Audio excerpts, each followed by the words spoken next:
நம்ம பாக்கியராஜ் சாருக்கு கடைசி நேரத்துல என்னதான் நடந்துச்சு? மருத்துவமனைக்கு கூட்டிட்டு போறதுக்கு முன்னாடி, அவருடைய இல்லத்துல நடந்த அந்த திக் திக் நிமிடங்கள் என்ன?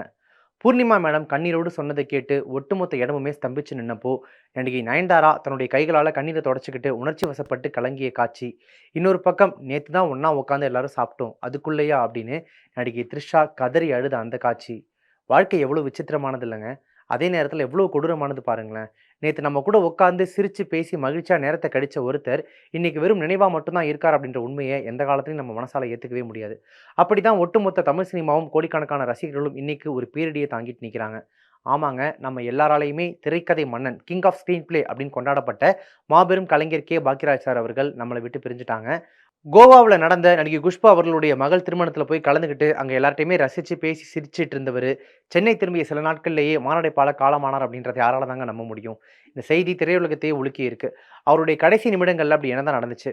பூர்ணிமா மேடம் நயன்தாரா கிட்ட பகிர்ந்துகிட்ட அந்த உருக்கமான விஷயங்கள் என்னென்ன? எல்லாத்தையும் இந்த வீடியோ உங்களுக்காக டீட்டெயிலா சொல்றேன். ஸ்கிப் பண்ணாம கடைசி வரைக்கும் ஃபுல்லா பாருங்க.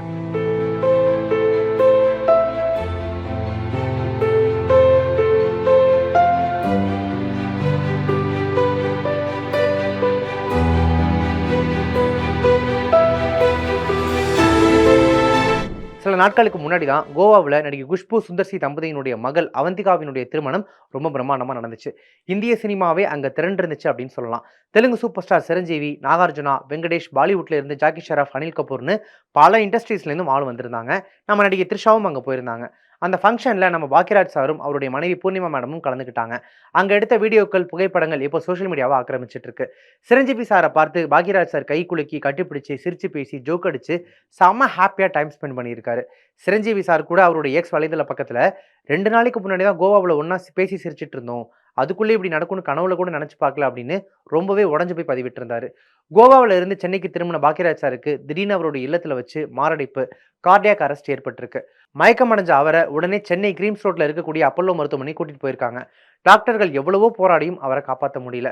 திரைக்கதை மூலமா பல கோடி ரசிகர்களை சிரிக்கவும் சிந்திக்கவும் வச்ச அந்த மாபெரும் கலைஞனோட இதயம் சனிக்கிழமை காலையில தான் துடிக்கிறத நிறுத்திக்கிச்சு. பாக்கியராஜ் சாருடைய மறைவு செய்தி காட்டுத்தீ போல அப்படியே எல்லா பக்கமும் பரவுனதும் திரையுலகமே அவருடைய சென்னை வீட்டுக்கு படையெடுக்க ஆரம்பிச்சாங்க. இதுல முதல் நாளே ஓடோடி வந்தவங்க தான் நடிகை த்ரிஷா.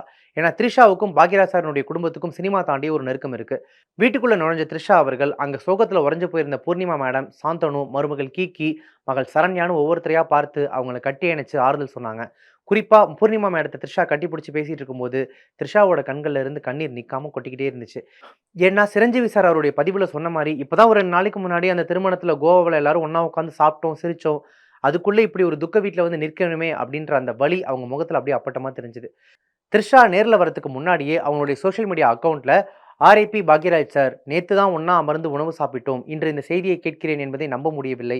பூர்ணிமா மேடம், சாந்தனு, அம்லு, கீகி உங்கள் அனைவருக்கும் என் அன்பும், மன வலிமையும்" அப்படின்னு சொல்லி ரொம்பவே எமோஷனலா போஸ்ட் போட்டிருந்தாங்க. த்ரிஷாவை தொடர்ந்து நடிகை நயன்தாராவும் அவங்களுடைய கணவன் இயக்குனர் விக்னேஷ் சிவனும் நேர்ல வந்து பாக்கியராஜ் சாரினுடைய உடலுக்கு மலர் தூவி அஞ்சலி செலுத்தினாங்க. நயன்தாரா பொதுவாகவே பொது நிகழ்ச்சிகள்ல அவ்வளவா கலந்துக்க மாட்டாங்க. ஆனா இந்த சோக செய்தியை கேட்டதும் பதறி அடிச்சுட்டு ஓடி வந்திருக்காங்க. அஞ்சலி செலுத்திட்டு நேரா பூர்ணிமா மேடம் மற்றும் குடும்பத்தினர் பக்கத்துல போய் உட்கார்ந்தாங்க. அங்க ஒரு உருக்கமான விஷயம் நடந்துச்சு. பூர்ணிமா மேடம் பாக்யராஜ் சாரினுடைய கடைசி நிமிடங்கள்ல என்ன நடந்துச்சு, எப்படி திடீர்னு மாரடைப்பு வந்துச்சுன்ற சம்பவங்கள அழுதுகிட்டு நயன்தாரா கிட்ட பகிர்ந்துக்கிட்டாங்க. அத ரொம்பவே கவனமாகவும், அதே சமயம் கலங்கிய கண்களோடையும் கேட்டுட்டே இருந்த நயன்தாரா, ஒரு கட்டத்துல உணர்ச்சி வசப்பட்டு தங்களுடைய கண்ணீர தொடச்சுக்கிட்டாங்க. அங்க இருந்த கேமராக்கள்ல இந்த காட்சிகள் பதிவாகி, இப்போ சோசியல் மீடியா முழுக்க அது பயங்கர வைரலா போயிட்டு இருக்கு. இத பார்த்த ரசிகர்கள் பலரும், இது வெறும் சினிமாவுக்கான மரியாதை இல்ல. அவங்க ஒரு சொந்த குடும்ப உறவை போல வந்து நின்னு ஆறுதல் சொல்றாங்க அப்படின்னு எல்லா செலிபிரிட்டீஸையுமே ரொம்ப நெகிழ்ச்சியா கமெண்ட் பண்ணிட்டு வந்துட்டு இருக்காங்க. திரைத்துறையினரின் அஞ்சலிக்கு அப்புறமா தமிழக அரசு சார்பில பாக்யராஜ் சாருக்கு அரசு மரியாதை அறிவிக்கப்பட்டது. தமிழக முதலமைச்சர் விஜய் அவர்கள் நேர்ல வந்து குடும்பத்தினருக்கு ஆறுதல் சொன்னதோடு மட்டும் இல்லாம, சமூக விழுமியங்களையும், மனித நேயத்தையும் திரைக்கதை மூலமா விதைத்த மாபெரும் கலைஞன் அப்படின்னு அவருடைய பெருமைகள பகிர்ந்திருந்தாரு. பொதுமக்கள், ரசிகர்கள், அரசியல் தலைவர்கள்னு லட்சக்கணக்கான மக்களின் அஞ்சலிக்கு பிறகு அவருடைய இறுதி ஊர்வலம் பெசன்ட் நகர் மின் மயானத்துல நடந்துச்சு. அந்த இறுதி ஊர்வலத்துல மகன் சாந்தனு தன்னுடைய தந்தையோட உடல பார்த்து கண்ணீர் விட்டு கதறின காட்சி, அங்க இருந்தவங்க மட்டும் இல்ல, பார்க்கிறவங்க அத்தனை பேரோட நெஞ்சையுமே பிழிஞ்சு எடுத்துருச்சு அப்படின்னு சொல்லலாம். அந்த இறுதி வாகனத்த தொட்டு கும்பிட்டு அவர் அழுதத பார்க்கும்போது, ஒரு மகனா எந்த அளவுக்கு அவர் உடைஞ்சு போயிருக்காரு அப்பா இல்லாம அப்படின்றது புரிஞ்சுது. இறுதியா 21 குண்டுகள் முழங்க முழு அரசு மரியாதையோட பாக்யராஜ் சாரினுடைய உடல் பெசன்ட் நகர் மின் மயானத்துல தகனம் செய்யப்பட்டுச்சு. தமிழ் சினிமாவின் பொற்கால சகாப்தத்தின் ஒரு அத்தியாயம் இன்னையோட நிறைவடைந்துச்சு அப்படின்னு சொல்லலாம். பாக்யராஜ் வெறும் 25க்கும் மேற்பட்ட படங்களை இயக்கி 75க்கும் மேற்பட்ட படங்கள்ல நடிச்சவங்க மட்டும் கிடையாதுங்க அவரு.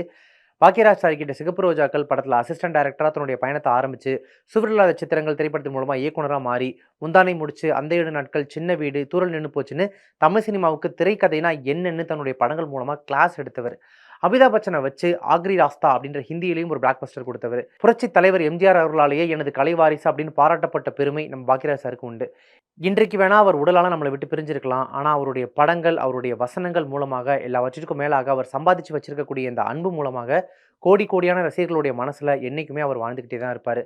கிங் ஆஃப் ஸ்கிரீன் பிளே அப்படின்னு செல்லமா சொல்லுவாங்க. திரைக்கதை மன்னன் கே. பாக்கியராஜ் சாருக்கு நம்ம சேனல் சார்பாக ஆழ்ந்த இரங்கல்கள் தெரிவிச்சுக்கலாம். Rest in peace sir. நீங்க இல்லாத தமிழ் சினிமா இனி ஒரு சிறந்த வழிகாட்டி எழுந்து தவிக்கிறது உண்மையாவே நிஜம். பாக்கியராஜ் சாருடைய திரைப்படங்கள்ல உங்களுக்கு ரொம்ப பிடிச்ச படம் எது? அவருடைய அந்த ஸ்கிரீன் பிளே மேஜிக்ல எந்த படம் உங்களை எப்பவுமே வியக்க வைக்கும்? இது சம்பந்தப்பட்ட உங்களுடைய கருத்துக்களை மறக்காம கமெண்ட்ஸ் தெரியப்படுத்துங்க. இந்த மாதிரியான செய்திகள் மற்றும் தகவல்களை உடனுக்குடனே தெரிஞ்சுக்கணும் அப்படின்னு நினைச்சீங்கன்னா நம்ம சேனலை உடனே இப்பவே சப்ஸ்கிரைப் பண்ணிட்டு மறக்காம ஃபாலோ பண்ணிக்கோங்க. Subscribe to One India and never miss an update.